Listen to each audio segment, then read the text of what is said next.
Blessings, greetings, namaskars to all. So yes, we can start. So before we open the floor for questions from any of our group members, if there's something that you like to say to the group, something that you intuitively feel, we would just love to hear what comes from your heart. I just like to point out that every time you have a satsang, every time we have a satsang. Now satsang has to be we, it can't be one we. While we discuss and come to some understanding, my suggestion is that we should again go through it once in a while so that you don't miss some points which are, it's very easy to miss. In this world, while we function, it's possible to miss the points.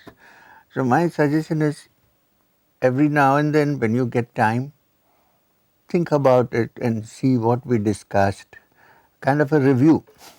Now this review is very important, self-review, not by anybody else. Because this is the meaning of the word Swadhyaya. When Patanjali begins the chapter on practice, the chapter on sadhana, so you know that the Yoga Sutras of Patanjali have 4 parts. The first part is the Samadhi Pada, which is the description or the understanding of Samadhi. What are we looking at? Studying consciousness as a whole. The second part, after studying Samadhi Pada, is the Sadhana Pada, which means the practice.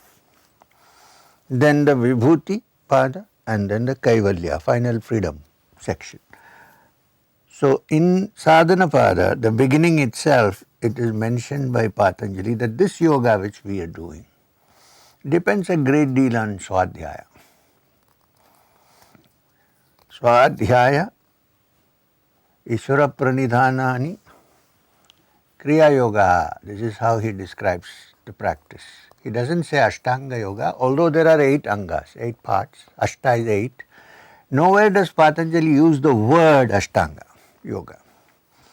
He calls it Kriya Yoga. So he says Swadhyaya, which means self-study, Ishvara Pranidhanani, and also surrendering to the Supreme Being, the Ishvara, is Kriya Yoga, which I am going to teach you. That's how he begins. So the key word is Swadhyaya. Swa means self. Swadhyaya means self-study plus study of the self. It's Swadhyaya and Swadhyaya, both. Sanskrit is like that, language is this way. So it is both, understanding. So 2 things. One is you need to self-study what we go through, discuss. The other is we should also look at ourselves and see ourselves as we are. Not what we are going to be, what we actually are, the self. I think the first step to self-realization is not, oh, I am not this body, I am not this man, I am the supreme. No, but we are not at the moment. So the first step of self-realization is to know where we stand, what we are actually, how we behave, what are our motives. This is self-study. First step. Because without knowing where we stand, we cannot move forward. It's easy to imagine that I am there when I am only here. So this is also part of Swadhyaya. So I don't want to say anything more on this subject. Now we can discuss. I think I have kind of discussed the key points in a satsang now. So, yeah. Okay, namaskar. That's a good namaskar. Wow, it's like real Sanskrit namaskar. Okay, good me.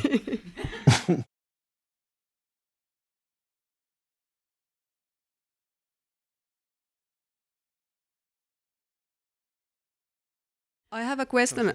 I have a question about Kriya practice. How to deepen Kriya practice towards being instead of mechanical doing? Right. So, yeah, you're right.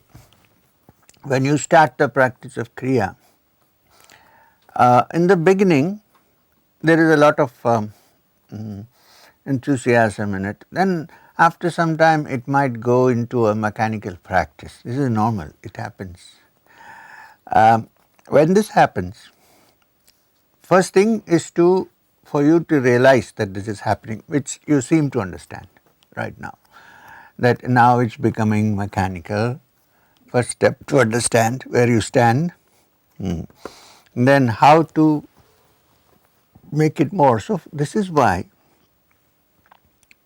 none of the spiritual practices are possible without turning mechanical unless you have a feeling in the heart.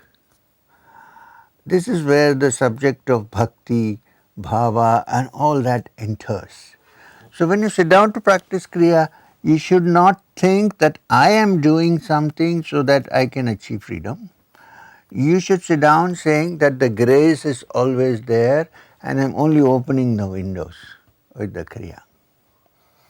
The Kriya is the technique of opening the windows. Nobody can have any control over the grace or the spiritual presence of the Supreme Divinity. No one has any control over it. It is there.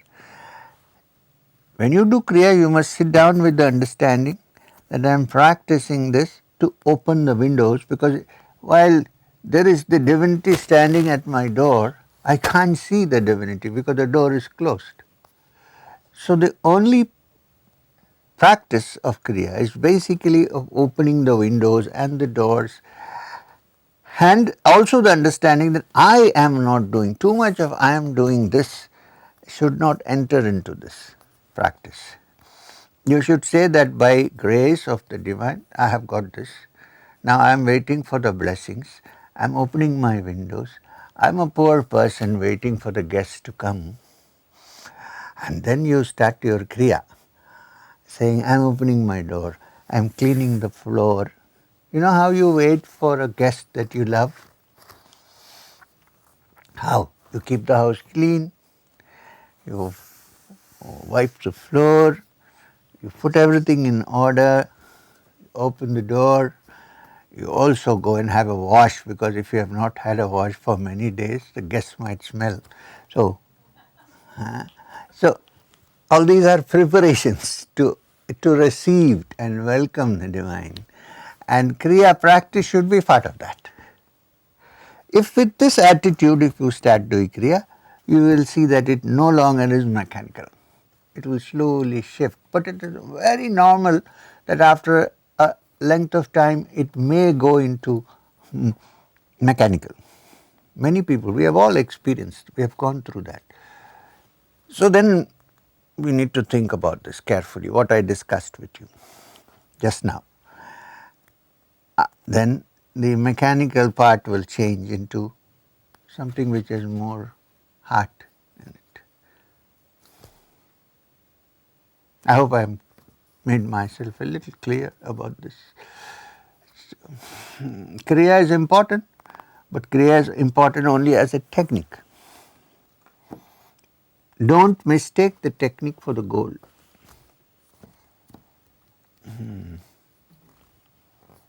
Thank you. Welcome.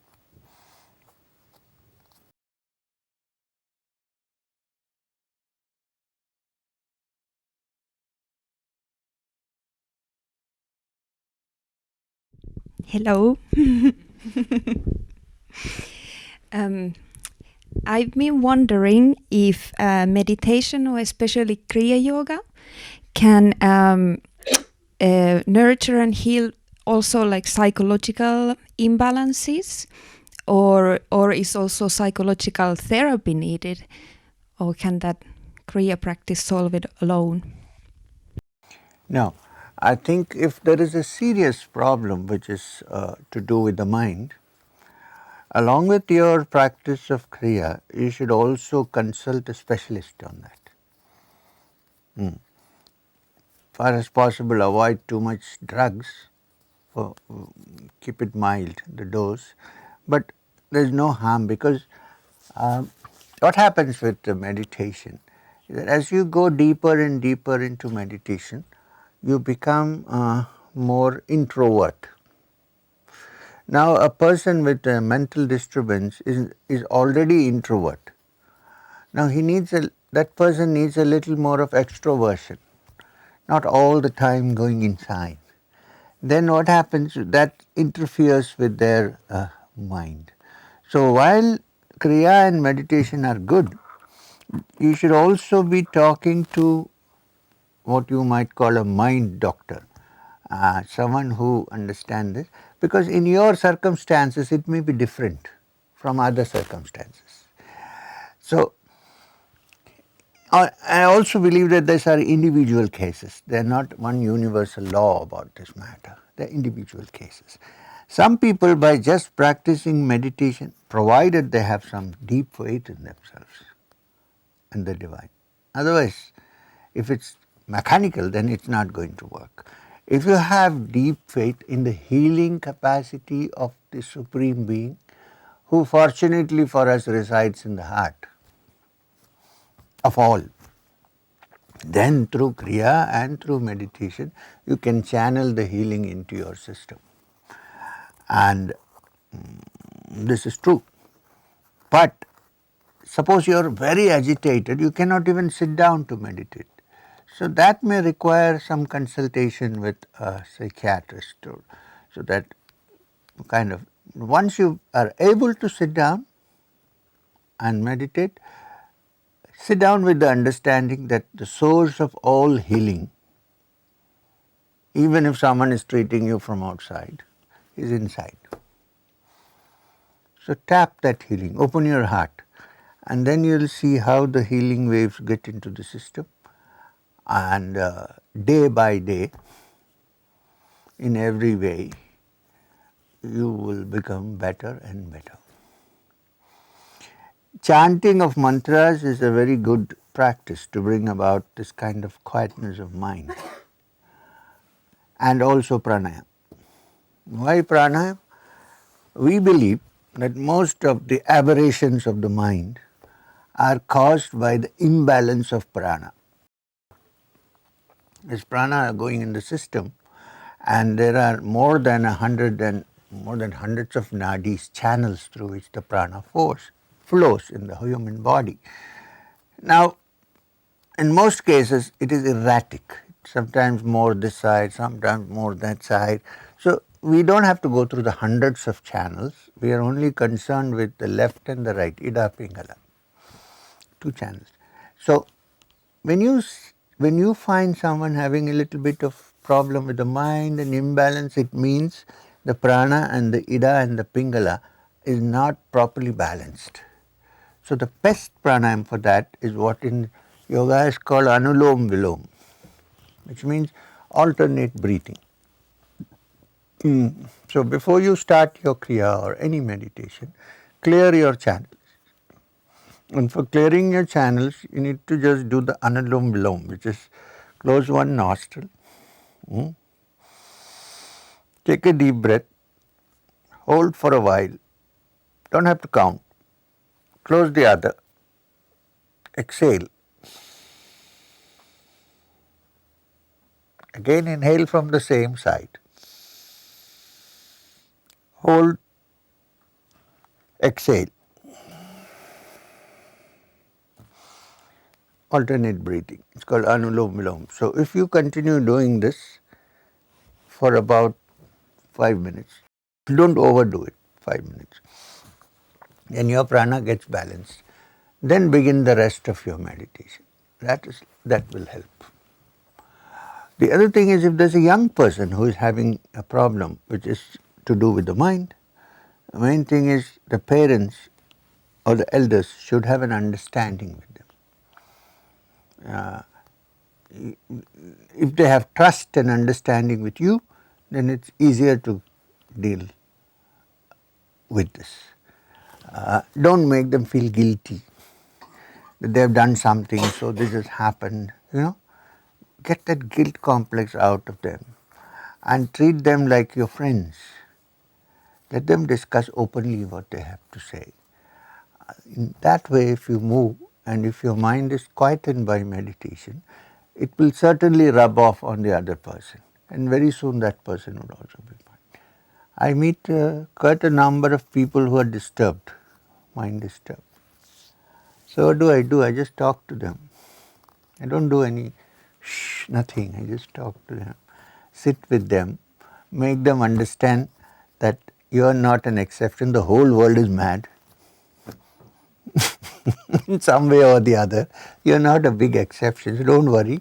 We'll see. Slowly, you will come back to what we expect in this world to be normal.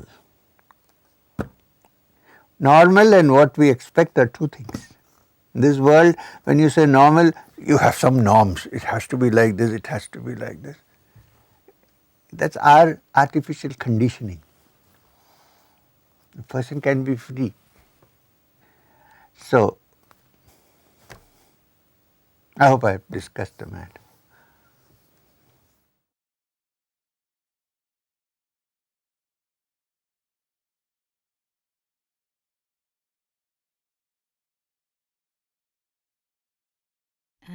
Actually, there's a question from Kirsti, who is in our group, but she couldn't come here. But she has sent in by email a question about dying, about the preparation to die while still living. No, dying. I thought, So she's asking like this: as dying is giving up everything physical, everything connected to body and senses, how and in what mental and spiritual way I do my best to prepare myself for dying, and then like if you can discuss about the spiritual point of dying, some deep aspects on this process to prepare oneself. Yes. The first thing to prepare oneself to die is to understand that it's inevitable. Someday or the other we are going. We are not Sri Guru Babaji. We are going at some point or the other. And therefore, be prepared for it at any time. Not, oh, death is going to come later when I am very old. We never know. Death can come right where we sit at any time. Somebody may have a heart attack, gone. So, first thing is to understand that there is nothing to fear about death because everybody has to die at some point. That fear element gets out of you. Second is, as you see in this world, we think that death is only ultimate. But every day, single day, we have little deaths coming to us.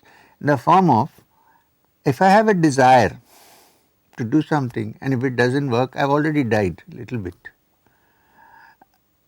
I've not fulfilled it. So that is death.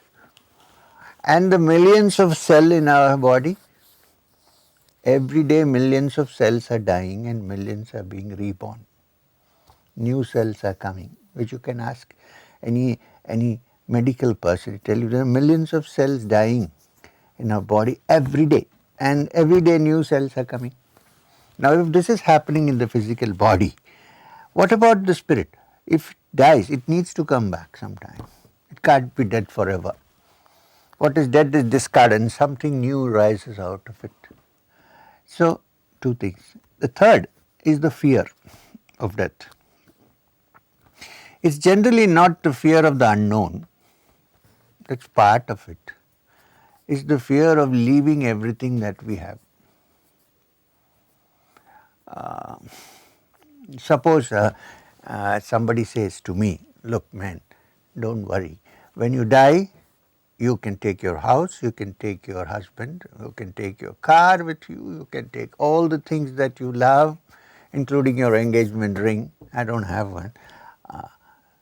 Then who is afraid of death? The problem is, I feel when I go, oh, all this is left behind, this is what I love, I can't take it. That's the fear, basically. So, when you understand the fact that you have to depart at some point, nothing that you hold dear and near is going to stay with you except your consciousness. yourself, which you don't know of course, at least speculate, then there is no more fear of death, and the preparation is not step by step. Every day you are welcome. You welcome death. Okay, come when you want. I'm okay. I'm happy. If this happens, then certainly the soul that departs the body, we believe that the soul departs the body, yes. It goes without being caught by any desire, free like a butterfly. This is the way to prepare for death, saying to yourself that death is not a terrible thing, it's merely shifting from one state to another. I'm not really dying, the body becomes dead, but I'm not. What happened to all the energy that was with me till 3 days ago? What happened? It must be somewhere. It cannot disappear with the body. So understanding these things, and every morning when you wake up, thank the Supreme Reality that you are still here in this beautiful world. And when you go to sleep, understand that every time you sleep, it's a small death, mini death, right? Okay, what happens when you sleep? There's no world, dreams of course. Maybe when the final death happens also, something might be dreaming of various visions. I'm talking about this sleep, human sleep. What happens? Everything is cut off. There is no cognition inside, there is no cognition outside. You're like a dead body virtually. Morning, then you wake up again and the whole thing starts, the drama. Now when I sleep, it's interesting. When I wake up after say 6 hours or 7 hours or 8 hours of sleep, somebody told me the other day Einstein slept for 10 hours. Anyway, it doesn't matter. So when you wake up, what happens to the body? We have to brush our teeth because there is smell coming. We need to clean ourselves. We need to wash our face. It's like, it's a small death, right? When you're waking up to a new birth. In the same way, you must understand as you prepare for the final death, that every day you sleep is a rehearsal for the final rest. Then, when you think that way in sleep you will experience what happens after death in the human body. Then you will discover that there is nothing to fear. You cannot carry anything, but you have everything that you require inside you. You don't have to gather anything from outside. So once this comes into the mind, you are ready to go. Then you say, okay, death comes, fine, no problem. Why?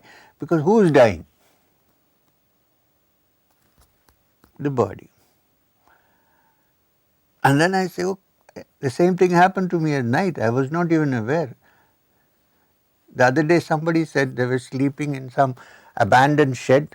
In the morning they woke up and said that their toes were chewed up by a cockroach. They were not aware.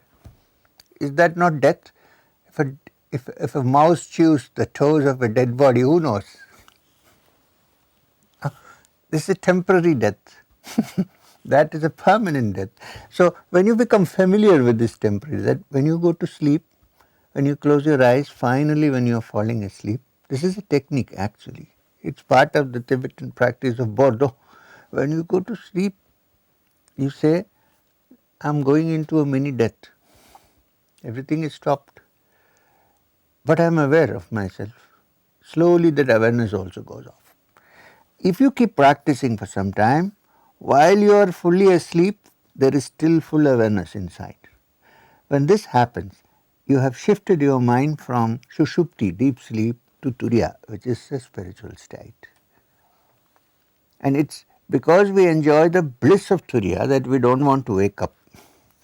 You know how it happens in the morning? You can have an alarm, but it may ring 5 times, you switch it off, 5 minutes, I sleep again. It's so blissful because you are absorbed in the inner bliss of yourself. But finally you say, no, I have work to do, I need to earn my living. You wake up.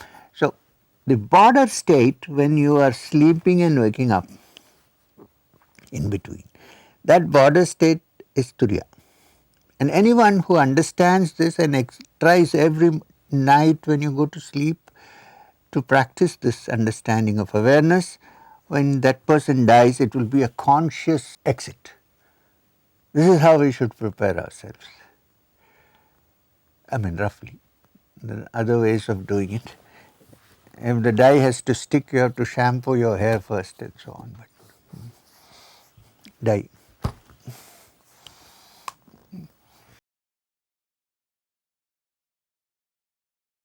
Thank you so much for wonderful elaboration also with that Pardo and Turiya aspect.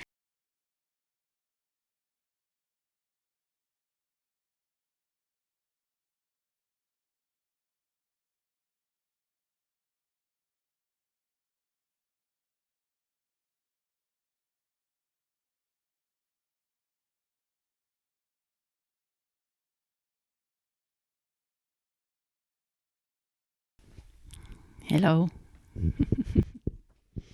How are you? Fine, thank you. I like to think that everyone are the form of Divine Mother, and myself and also other people, and it gives me that I'm not judging every others and myself so hardly because of thinking of that. Of course, you need to discriminate bad and good behavior, but in the ultimate sense of we all are the In the ultimate. yeah. And my question is, do you have any advices or tips how can I remember that also in the difficult times, or when I difficult times with myself or others, remember that we all are the form of the Divine Mother. To think that all are forms of the Divine Mother and that you and the other person in true essence is not different is a nice and wonderful way of carrying on with your life. However, there are times when it won't work sometimes because we are in this practical world, we go somewhere and someone abuses us and then the mind reacts and says, then it doesn't think the other person is a form of the divine, it is a form of the devil. Lucifer is here. The morning star. So, so it happens. Normally it happens. So what do we do then? So you have to constantly remind yourself that what we see is an external projection of this person, but deep down he is still a form of the Divine Mother. But for the yogi who has experienced it once in their heart, then it becomes natural. Till then, you need to correct yourself and keep attempting to remember this. Otherwise, we may end up hating somebody because he did something bad towards us. But then you must say, no, but that is external. Deep down, it is also a manifestation of the divine in this person. So we have to constantly practice it in our minds because it's natural that it will move out. Because we live in this multiple reactionary world. So it's quite natural that this thought moves away sometimes. The most important thing is to get it back. When it moves off, say, okay, it's a mistake, but I'm going back to this thought. Until you reach that point where deep down in your spiritual understanding, it's established beyond all doubt to you that everything is a manifestation of the divine. It can be Divine Mother or Divine Father, it doesn't matter how you call it.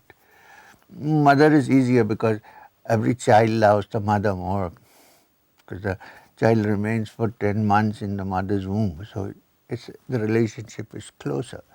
So I agree with that. So I have one complaint about the Trinity. They say the Father, the Son, and the Holy Ghost. Where is the mother? I thought they should say the Father, the Son and the Mother instead of saying the Holy Ghost. You know? So, when you understand, now I must also remind you that from our understanding, we have lived many lives in this world. Many lives. And in some life or the other, somebody must have been your mother. Who knows? And the soul has no sex. But it is a manifestation and feeling that changes mother or father. The understanding. It has no sex. So, when you keep this in mind, then you see that every human being you see around as a spark of the divine. Until it is established, you might commit mistakes sometimes. You have to correct yourself and move forward. Not only human beings, even animals. Where is that beautiful white god which was walking around your house when I came? Big fellow. What's his name, your dog? Innu is her name. Inno. That's also divine. She's outside now because it's a summer and she gets so warm with all that fur. So that's how it is. Thank you. Keep reminding yourself.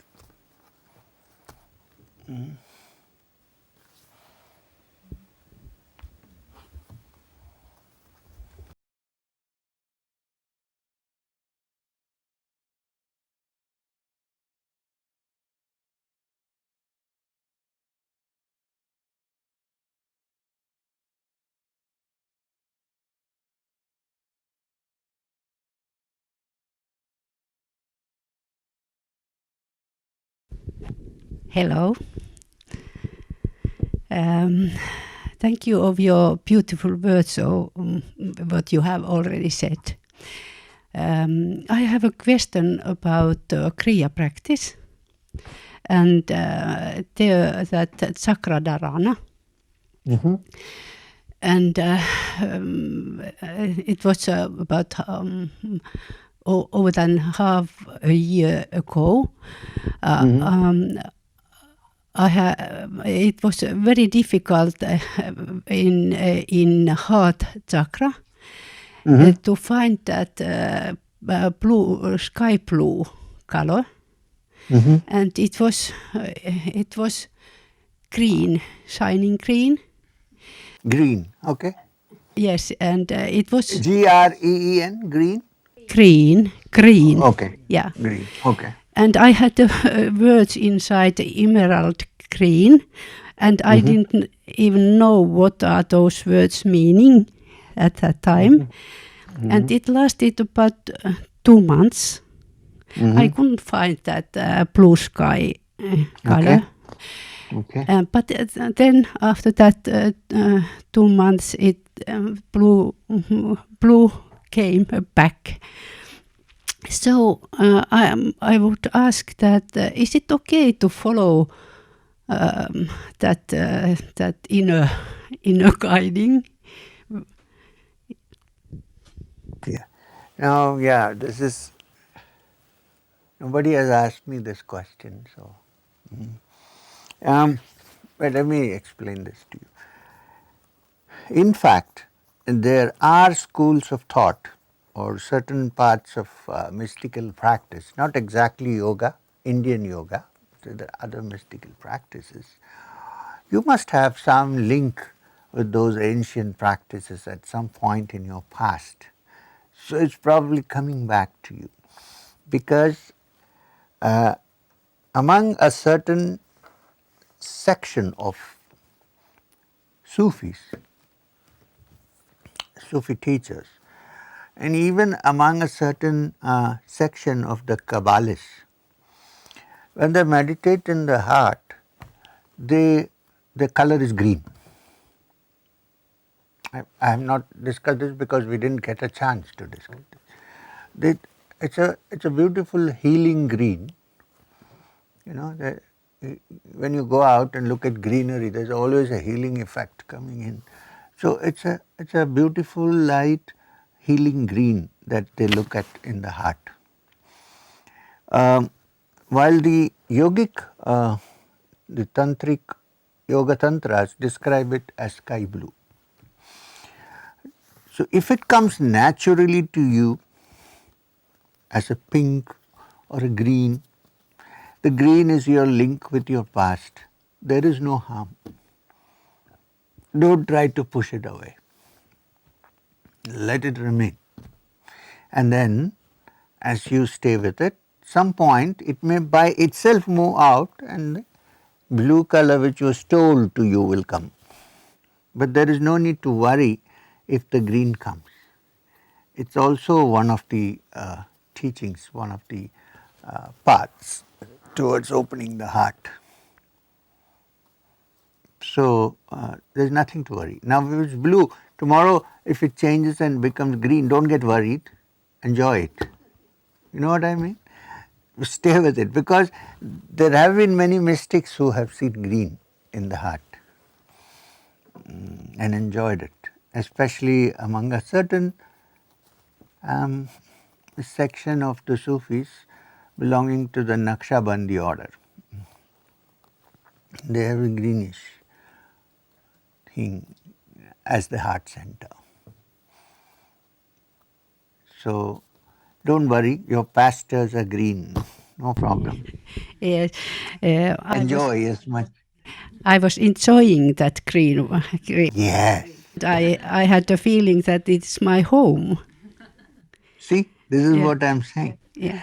You were like a beautiful little goat which was eating the greens all around the pasture. And then now you say, how can I eat blue? It's up there. It was here and now we are looking up there. So it's fine. Next time it happens, don't worry. Enjoy the green. And when we meet again, tell me, is there a difference in your experience in this matter? Thank you. Thank you. Now, since we are on the subject, may I say something interesting? May I? Or should we go back to the question? Okay. So when there is a particular practice among the mystics of who follow the Kabbalah, the Kabbalic practices. Some people get frightened when they hear the word Kabbalah, but it's not so bad, it's wonderful. So in the Kabbalic practices, especially as interpreted in a Hebrew text called the Zohar of Rabbi Simon ben Yochai, it's called the Zohar, means the light. There is a beautiful practice given which has now come in some way into the Christian into Christianity. So when you draw the cross this way, not you, I mean whoever, the Father, the Son and the Holy Ghost, or is it this way? I don't know. Whatever they do. This is originally a Kabbalic practice. So how do they do that? Since we are discussing green and blue and so on, I thought it's a good idea to understand this.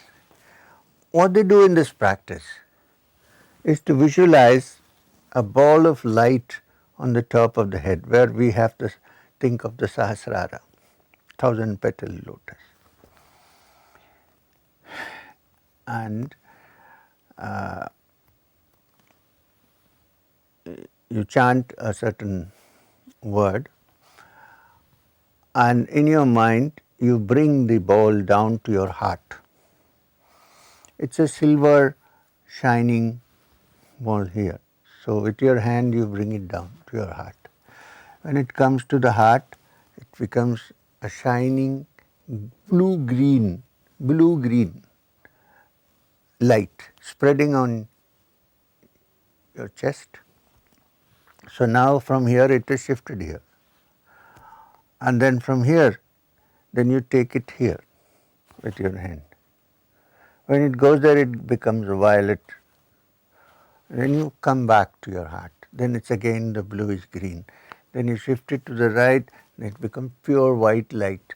And then you bring it back to the heart, and it's a beautiful bluish purple violet light shining. Meditate on that. They use some Hebrew words. Sometimes they say Yahweh, or sometimes they say Adonai, or various words. And then lift it back here and let it go. Now this is a very, only thing, it doesn't go beyond this. It doesn't go below this. It's working only here. But this is a very, very interesting practice which when people do, they feel that they go into the depths of their awareness. Because from the yogic point of view, the heart is the center from where the transmutation takes place, the anahat. The Sahasrara is that from which all the divine essence comes into the body. When the divine essence touches the heart, which is the Hridaya. Now the important word in Hridaya is Hri and Daya. Last word, Daya is compassion. So when this happens, the human being is filled with compassion. And then he is no more an ordinary human being, and he becomes a shining consciousness which the mystics called the Christos. But we should remember that Christos has the same root as Chris, which is for consciousness. In India it is Krishna, but it can be Christos. It doesn't matter. So when a divinity comes in human form, then it is Christos. And what we are trying to do is bring the divinity down into the heart. And then take it back so that it joins back to the source. Since he opened up the subject of the heart, I'm telling you that there are other ways of meditation also in different schools of thought. There is no harm. It's absolutely fine. Yes, you need a teacher. Don't read the Kabbalah and start practices because you need a teacher. Unless you are, what is that singer who is famous? Popular singer who says he follows the Kabbalah, I forgot. Madonna. Because we are not Madonna, so. Yeah, so now we can continue. I got a break in between here.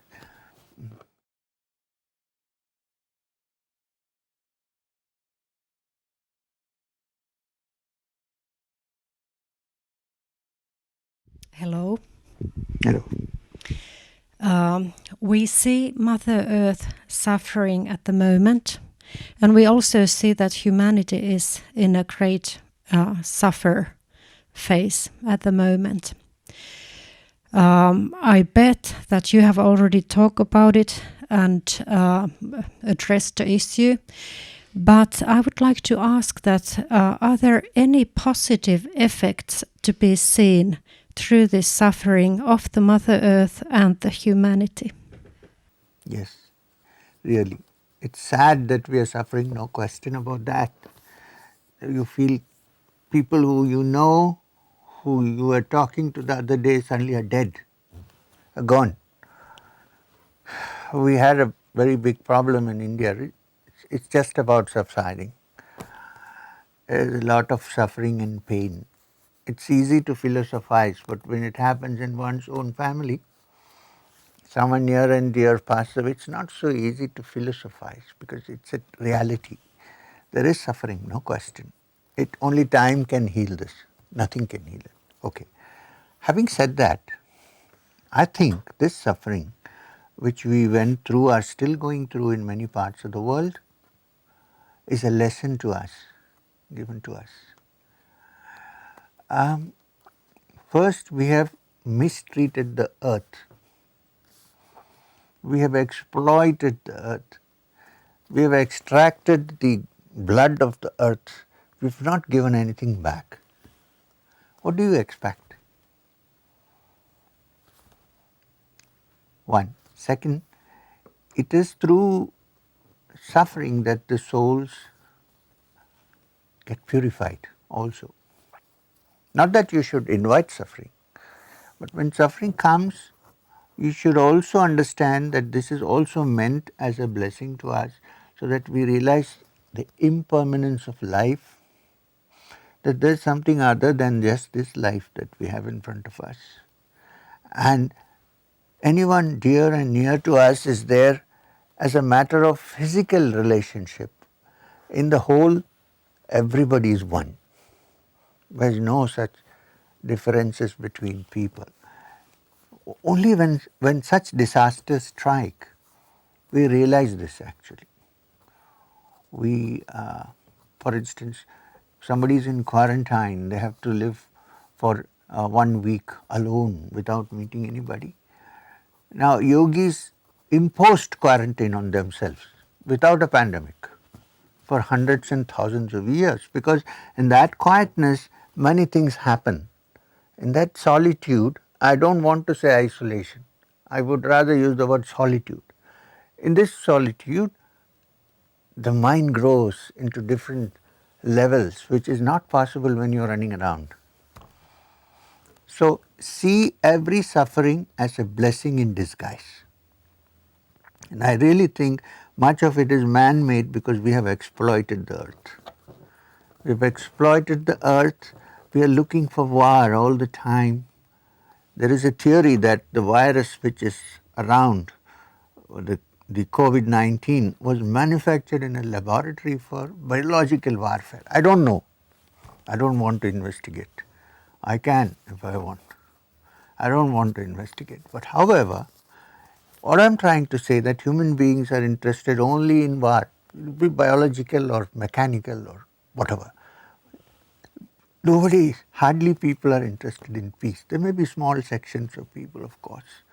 Now, these small sections of people who are interested in peace have to grow. There should be more people thinking of not exploiting the earth, of conserving what has been given to us, and to worship the earth as the mother goddess who provides everything for us. I think if at least 60 to 70% of human beings begin to think this way, there will be no more pandemics on this earth. The lesson has been learnt. So, while it's really quite serious and suffering cannot be excused, I have to say that this also is a teaching lesson that has come to us, that humanity realizes how small it is. It can do nothing. It can do nothing. So, consider this as a spiritual lesson to us, and from now on we should start moving out of this narrow thought and exploitation of the earth. We should move out of this, and more people get into it, the more will it prevent from such things happening in the future. My understanding. Thank you so much.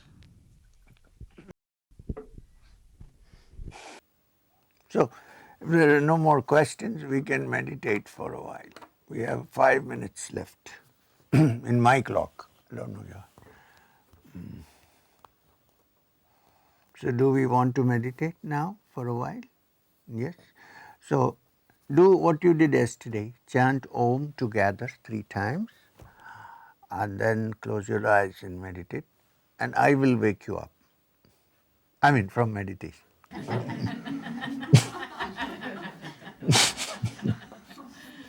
Okay? Start.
Hari Om.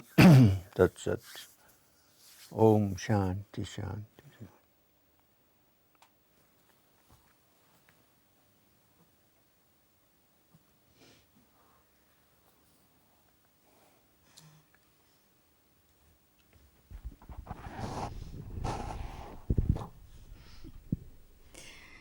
Thank you so much. Pleasure. Hope to see you soon. Yeah, let me see what I can do.